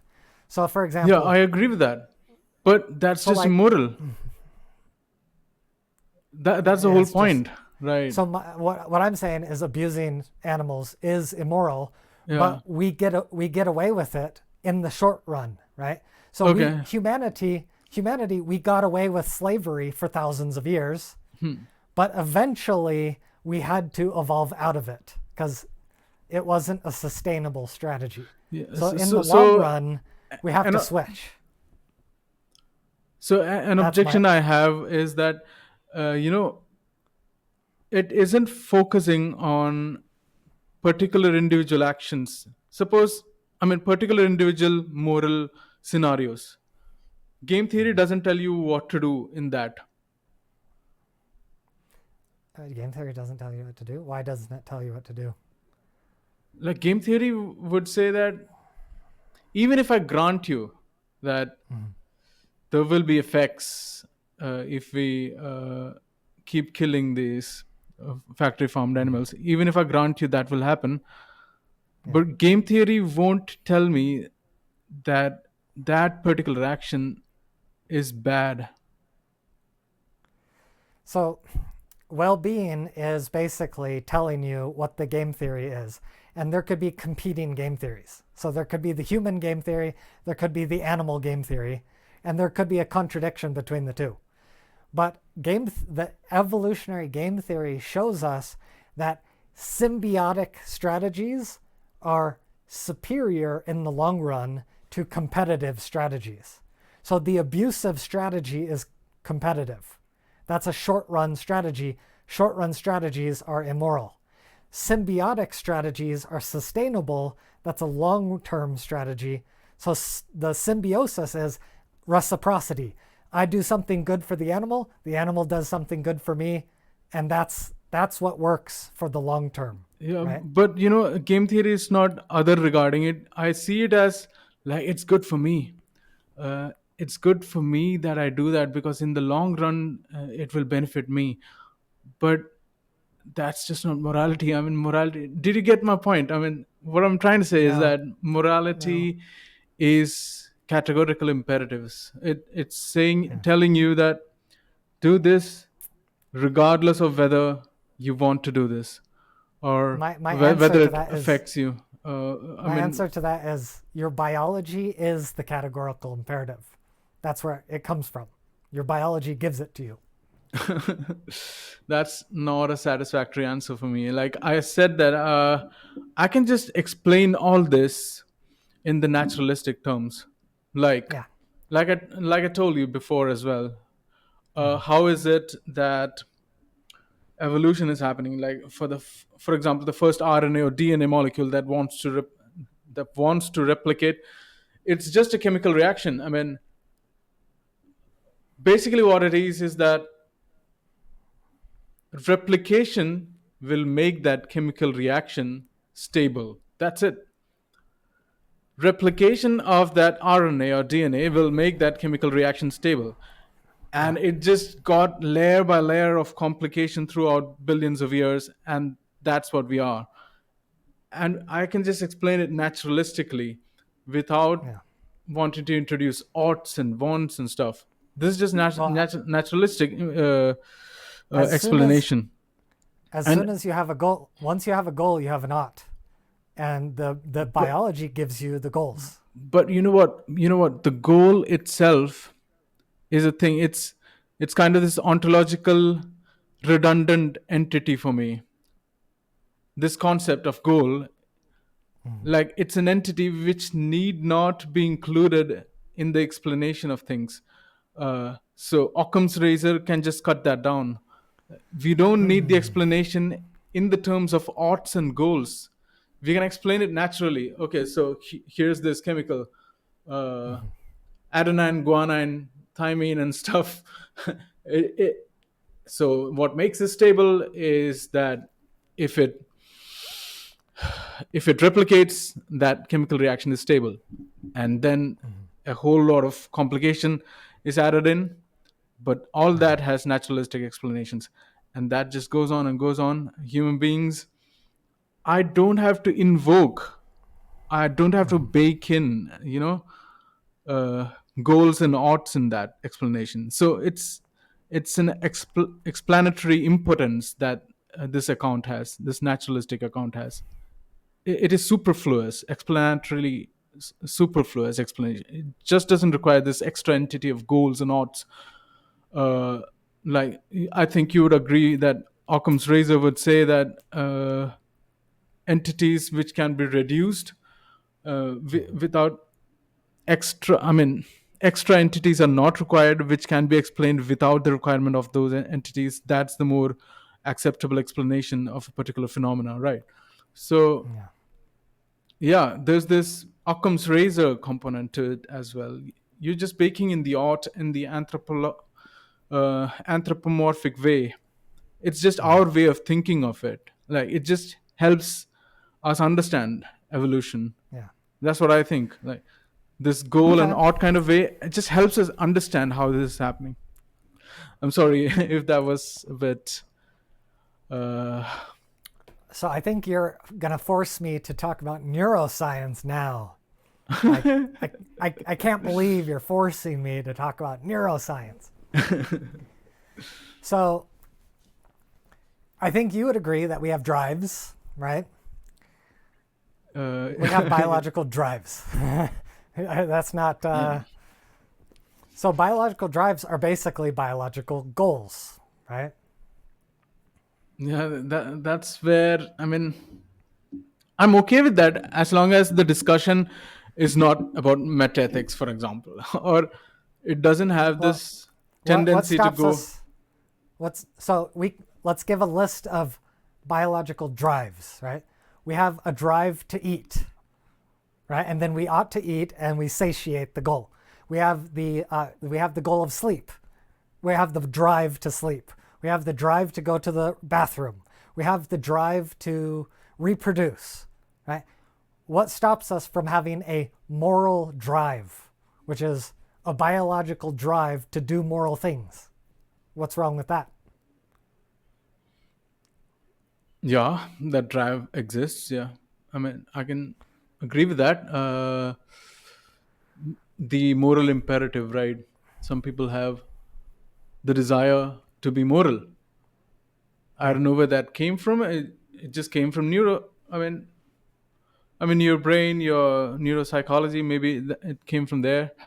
Right. But yeah, I can agree that there are drives to be moral. All Yeah. right. So let's say you have a drive to eat food, and you're like, oh, I feel this drive. So now I got to figure out how to eat food, right? And so the brain it's got the limbic system and it's got the prefrontal cortex. The limbic system has the drive, and the drive says, I want to eat food, so I have a goal. And then the prefrontal cortex says, okay, we need to calculate how to most optimally satisfy the drive. And so your brain, the prefrontal cortex, it's calculating, okay, what do I want to eat? Do I lack salt? Do I lack sugar? Do I lack protein? Okay, do I want to go get fast food? Do I want to go get steak? Do I want to go get veggies? So your prefrontal cortex is calculating the optimal way to satisfy the hunger. And then once you figure out what type of food you want, then you got to calculate the location. So the prefrontal cortex is saying, okay, this type of food is 20 minutes away, this type of food is 30 minutes away, and it's optimizing how to accomplish the goal of food, right? None of that is arbitrary, and the brain there is an objectively, measurably more optimal and less optimal way to do it, and the brain wants to find the optimal pathway. Yeah, I agree So with that. if it works for food, why doesn't it work for morality? I mean, again, I just have all the objections that I already mentioned.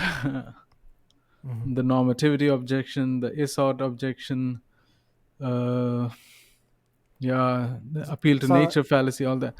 I mean, maybe we can kind of move forward from here.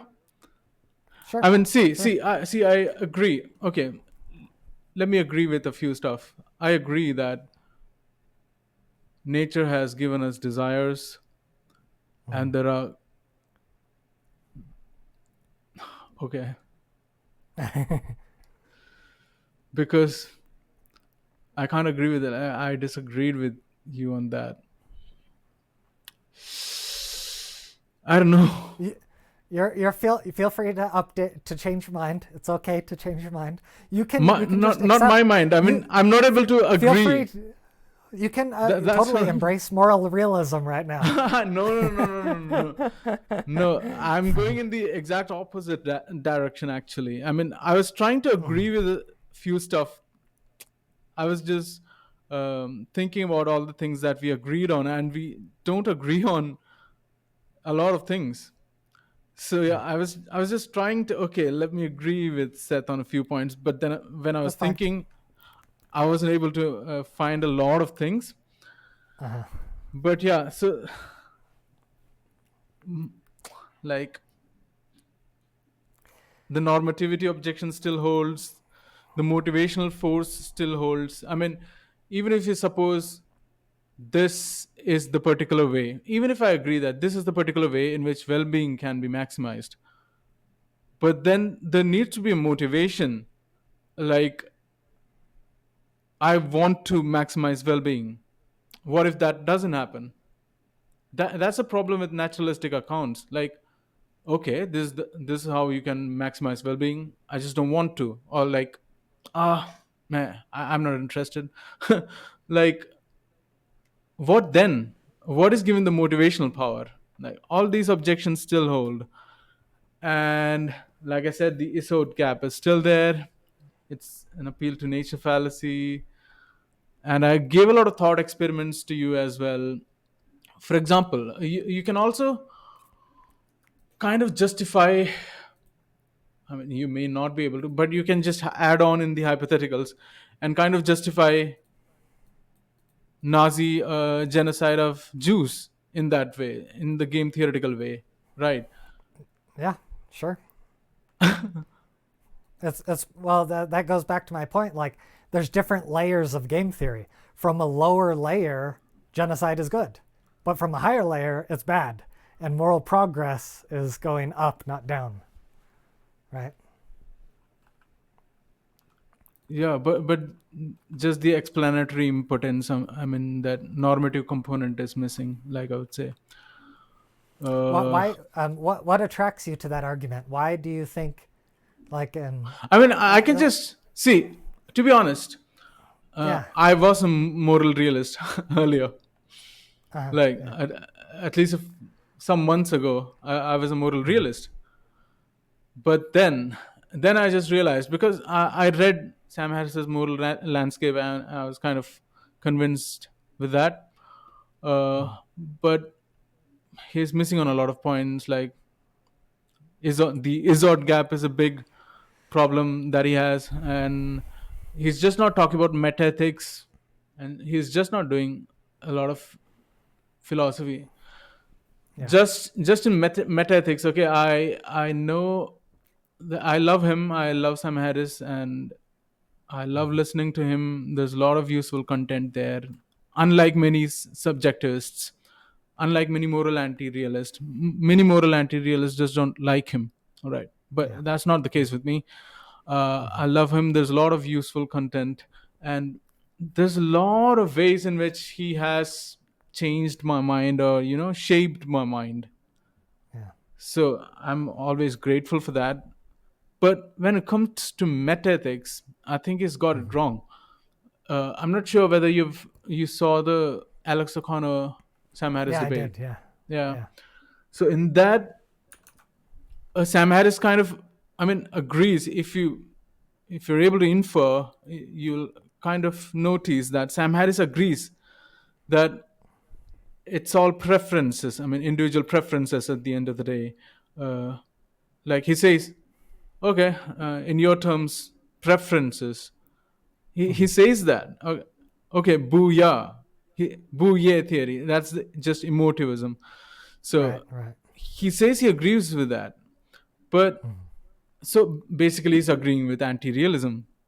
But he's just saying that Yeah. these are these ways you can optimize well-being. All right, fine. But then Alex says, but how is that good? There's this G. Moore's open question argument, Yeah. which says that, have you heard of it? I mean, it says, like, Yeah. okay, it maximizes well-being, cool, but how's that good? That's not a closed question. That's still an open question. It's not a question like, is a bachelor unmarried? It's not a closed question like that. It's an open question. We can still think Yeah. about it. Is well-being good? That's another open question which we can think about. There can be more explanations to that, or you can say that goodness is not reducible uh, to maybe naturalistic properties. Yeah. But the problem is, like, suppose a naturalist comes up and says that it's all about suffering or it's all about pleasure. I mean, game theory, your game theoretical account has added more vagueness. I can have the same objections with that suffering account, but I have more objections to this game theory account because it's just vague. I mean, it's just not telling me what to do. So I mean, I you're just complete. you're basically saying that, okay, there are these all list of strategies. This is the Yeah. worst strategy. This is the second, third, and this is the best strategy. And suppose we use the second last strategy, you Yeah. would be saying like, oh, that's like 75% good and like 25% bad. But no, I mean, you just kind of agreed to Nazi genocide as being moral, at least short term. I mean, right? Game theory Yeah. has a best theory which would optimize well-being. Which one is the best? But Yeah. this is not bad. I mean, the second last one is not bad. It's just like 75% good, 25% bad. I mean, it's just not satisfactory for me. Yeah. Yeah. And Like maybe. you're giving it levels, right? This Yeah. strategy to that strategy, these are levels. This one is 100% good, but this one is 90% good, but 10% bad, just 10% bad. And yeah, suppose genocide comes in somewhere there, it's not completely bad, it's somewhat good. So that's a bit problematic for me. That's just not telling what morality is. Did you understand what So I'm saying? I mean, I don't want to be. well, you say multiple times. You say that's not what morality is, But as an anti-realist, you don't believe morality No, exists. yeah, I don't So say, so I how just can it want. not be something that it is not existing? Okay, what by that I mean, you know what I mean by that? By No. that I mean that what a moral realist wants when he says moral realism, usually, or what people want, or what philosophers want, who are not naturalist moral realist, what they want is this normativity. And you're just not getting that normativity with naturalist moral realist accounts. And but moral anti-realism has the normativity. And what is a normativity? What is a motivational force? It's the internal motivational force. You can say desires, feelings, and uh, approvals. All those things are the motivations. Emotions are the motivations. Like I said, Yeah. it doesn't have a problem there. Yeah. Morality is subjective or anti-real, is not a horrible kind of position. It's just saying morality is not mind independently real. Uh-huh. It is real in the Okay. subjective sense. Gotcha. Gotcha. Yeah, like I totally agree that there is a subjective component, but that subjective component it's linked to an objective component. It's not random. It's not arbitrary. And but yeah, I've tried. Yeah, maybe we just have fundamental disagreement that can't be resolved. But for me, a lot of We these agree on answers. a lot of. I think we agree on this thing Yeah, that there's a subjective component to it, and you just said yeah. it does have it. That's Oh all. I yeah, mean, that. huh? Remember how I said well-being supervenes on game theory, and well-being is the subjective component, right? Uh, Maybe you can say that. meta well-being. What there's Sam Harris has a very nuanced definition of well-being. That's an important way to think about it. But yes, So Hume says that uh, reasons themselves. So like you have reasons to suppose this is what maximizes well-being. We have a rational account of that. All right, yeah, but Hume says that the reasons themselves are not enough. You have to have desires which inform actions. I mean, from reasons you will form beliefs, and from beliefs to get to actions you want to have desires. Only the desires will get to actions. Do you get that? I Yeah. think So so. yeah. So only desire will have that motivational power, not reasons. So the desire itself is subjective. Yes, So that's a human right, view. Yeah. right. But I like that's the biological drive. That's the desire, and the desire is subjective, but it's not arbitrary. It's based on a teleonomy of game theory, right? It's supervene. That's my. I Yeah, don't know. I understand. I So understand. some for some reason that's not working for you, but Yeah, yeah. but Should, would you agree? Like there is this desire. It's teleonomy. Would you agree that there are mind independent gastronomic facts? For example, what I mean by that is that oh, this this I'm food feeling them. Yeah, this food is mind independently delicious, and you have to eat it. Will you say that? that's an interesting Like this analogy. food preference is also the Yeah, same as morality preference. You can relate both those preferences, both those desires. Like you right. like chocolate ice cream, but would you Yeah, say that it's intrinsically an mind independent property of that chocolate that it is delicious? It has to be delicious. It's a fact of the world. No, right? yeah. It would have to No, have some subjective component to it. Like yeah. it's But subjectively good. well, it's both. Yeah, So it can that's be both. Like it's suppose both. that suppose everybody agrees Yeah, on chocolate ice cream being delicious. Suppose everybody agrees with that, but you yeah. still won't be led to the fact that it's mind independent fact that it's an intrinsic property of chocolate ice cream that it has to be delicious. It is delicious, and it has to be eaten. You wouldn't say that, right? Okay. Okay, this is a good angle of analysis. We're we're we're uh, we're running low on time, so we got to wrap this up. Yeah, yeah, sure, sure. So I don't know. Maybe I should just answer this real quickly, and we can get to the last question. All right, yeah, sure. Okay, so I agree that this idea of properties I don't really like. So it sounds like you're saying, does the chocolate have the property Okay, of cut down the property. deliciousness? Cut down the property. Chocolate is Right. mind independently delicious. It's Yeah. it's intrinsically true about the chocolate. So so my paradigm of objectivity is in relation to goals, and I'm reducing goals to drives. And so if you have a drive to eat, the question is, does this chocolate satisfy that drive? And if it does, then it's there, like there's a subjective well-being component.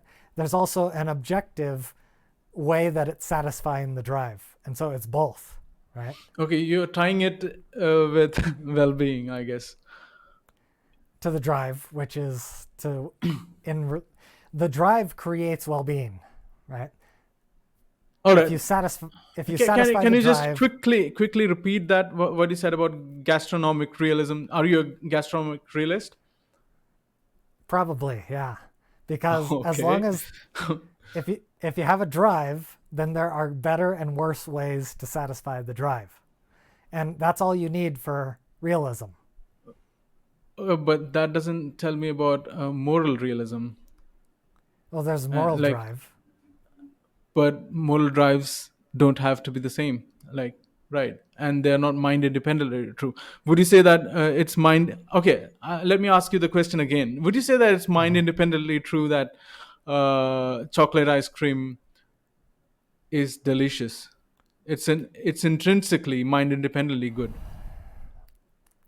Intrinsic is, it makes me think of the word property, which I don't like.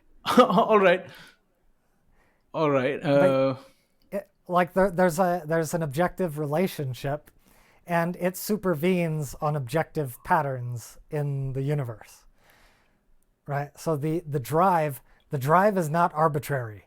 The drive comes from a pattern of evolution, right?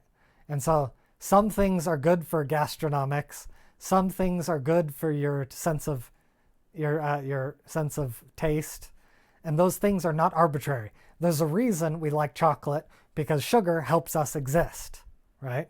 It boils down to the fundamental ought. All right. So I also don't see a lot of distinction between moral and non-moral talk. It's all about desires. Even if you say this color is good, it's just a desire. And if murder is bad, it's also a desire. So I don't see a lot of distinction between that. But I won't say that chocolate ice cream is mind independently delicious. It depends on the minds, right? It depends on minds. And by minds, if you mean that, see, minds were developed by evolution, and this it's actually the object called the brain that's creating minds. Okay, in Yeah. that way it's objective. All right, I agree with that. Okay. But then Here, subjective just doesn't mean anything if that's yeah. the case. Everything is Are you objective in that case. are you familiar with Laplace's demon? Yeah, of course. Laplace's demon is this hypothetical entity that has omniscience. It knows all the facts and details of the universe, all the natural facts. Correct. Based on assuming Laplace's demon, let's put an AI in the role of Laplace's demon. This AI has all the natural facts. All right. Can that AI calculate the deliciousness of chocolate to each individual? Can it look at each of the brains and say, to this brain, 85% delicious, to that brain, 65%? So that mind independent AI can calculate all the deliciousness. Sure, I would agree. Yeah, maybe. So that's my perspective on objectivity. Wait, what did you just say? I mean, mind independently. Okay, If how is an it? How is it independent of the mind? I mean, you'll have to know. The AI is calculating it based on Okay, natural calculating, facts. calculating, Natural, but it will have to have access of the brains, right? But now the you're saying brain, that. I mean, but the now nat, if you say that subjectivity can be reduced to brain states actually, so it's actually objective, then subjectivity just doesn't make sense. There's nothing that is subjective, right? Well, that's why it's both, and they reduce to each other, right? Yeah, see, I agree that maybe I actually don't agree that well-being maximization has a particular objective answer, but I can grant that for this debate, for the discussion's sake, I can grant that maybe well-being maximization has this particular answer. But just like I said, that's is it good? Moore's open question: is it good? It's not necessarily good all the time. Like it's not capturing this goodness thing that people or philosophers talk about when they're talking about morality. All right. Well, Yeah. we've talked for 2 hours. Maybe Yeah, we I should just wrap had it up here. I just have one Yeah. more thought for you. I mean, you can maybe think about it. Like, Sure. see, so I'm just giving you a taste of your own medicine, kind of. Oh, just, okay. just kidding, just kidding, just kidding. So, like, Are you doing some tit for tat over here? yeah, the game theory of debates. Yes. So yeah, it's like evolution itself doesn't give us moral facts. Anyway, I don't. I don't know if you would say that moral facts exist. You would say the moral facts exist in the sense that well-being facts exist. All right, okay. What about gastronomic facts? Gastronomic facts. Yeah, it's fact that this guy will love this chocolate 85%. Right? Maybe that exists. That's just beside the point. Like what I'm trying to say is that uh, evolution is not necessarily truth tracking in the sense of morality. Okay, so maybe sometimes it's truth tracking, maybe epistemically or empirically it can be truth tracking in the sense that 200,000 years ago there's a den and human beings are there, and 3 lions get into the den and 2 lions get out, and 3 minus 2 is 1, so 1 lion is still there in the den. So arithmetically it has to be true, but it doesn't necessarily mean that evolutionarily, morally, we have been truth tracking. Did you get the point? It's called evolutionary debunking argument. Like, we are here to survive. We are here to survive, not to truth track all the time. But sometimes we do truth track because it helps in our survival. And that's when these arithmetic calculations have to be done, or maybe perceptual analysis of the world has to be done. It's kind of reliable, right? But moral truth tracking doesn't make sense. It's not tracking the truth. It's just tracking maybe desires or matching, aligning or not. Yeah. To me, that argument only makes sense if you think there's a difference between moral goals and evolutionary goals. If you collapse moral goals into evolutionary goals, then there's no conflict. All right. Yeah. Makes sense. Yeah. But it's a good angle of analysis. Hey, you've done a great job. I've really enjoyed this debate. It was very stimulating. Me too. Yeah. You helped me think deeper and harder. These are hard issues, and I'm glad I did. I'm glad you said that. I mean, I thought I won't be able to make you deeply introspect or something. I mean, I didn't know, but I'm glad that it did. I did. Yeah, and people don't change their mind overnight. Like, sometimes we have to think about things, maybe sleep on it a little bit. I'll be like, he's kind of right about that. Maybe I need to change my moral theory a little bit, right? Exactly. And so I really appreciate this type of discussion, so we can learn and maybe grow and get more accurate in our theories. Absolutely. I would just like to add one thing. Like, I've been I was a moral realist for maybe like 3 to 4 years, you can say. I was a Yeah. moral realist, but Yeah. then I kept switching in between moral realism, anti-realism. I was completely confused. But Yeah. now it's like I'm pretty certain, like, yeah, I can debate and stuff. I have a consistent account of MetaEthics. Yeah. Yeah. Yeah. So yeah, maybe you can also change into anti-realist after some I time.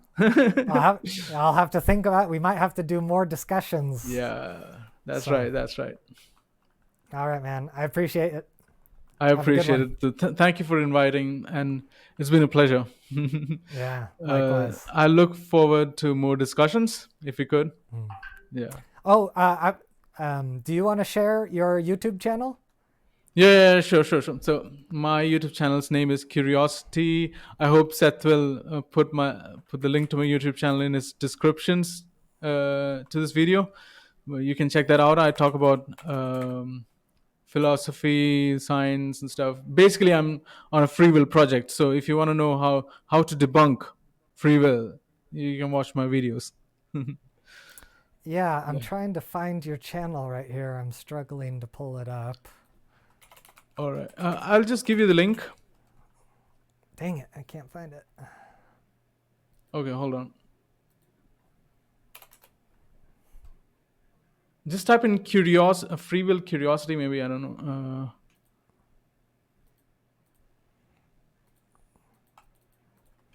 Free will curiosity.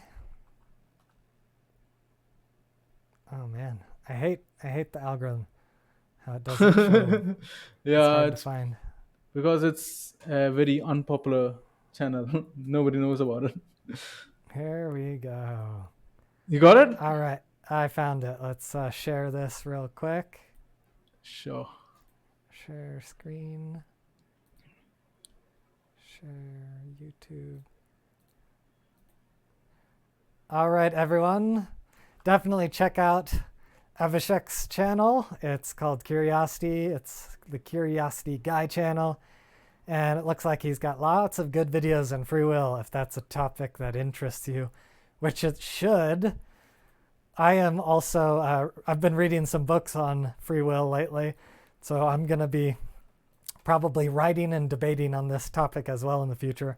So maybe we'll be able to discuss this together as well going forward. Absolutely. Yeah, I'm looking forward to that. Yeah. All right. Well, take care. I hope you enjoyed this, everyone. Take care, Seth. Thank you for inviting me.